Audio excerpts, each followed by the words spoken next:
पावसाने रात्रभर झालेल्या पावसामुळे खूपच नुकसान झालेलं आहे। कडा शहरामध्ये पाणी शिरलेलं आहे। आणखीन 12-13 गावामध्ये पाणी शिरलेलं आहे आणि अनेक माणसं पाण्यामध्ये अडकलेली आहेत।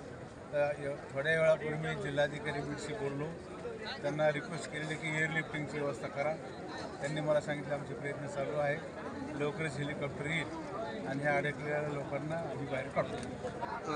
नागरिकांना काय आवाहन करणार आहेत? नागरिकांना माझं असं आव्हान आहे की जरा शांतता बाळगा, नदी काठी कोणी जाऊ नका। ज्यांचे घर नदी काठी आहेत त्यांनी काही दिवस जरा दुसरीकडे स्वतःची व्यवस्था करा, कारण पाऊस आणखी येण्याची शक्यता आहे।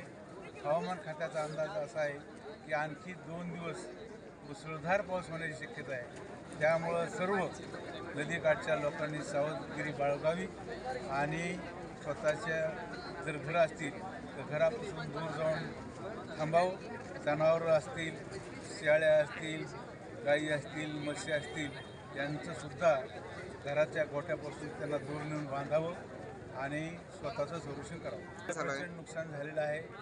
सरकारने तात्काळ पंचनामे करावे, ताबडतोब अनुदान द्यावं। अनुदान सरकारी कमी असतं, 20,000 रुपये हेक्टरी अनुदान ह्या आपत्ग्रस्त लोकांना देण्यात येतं।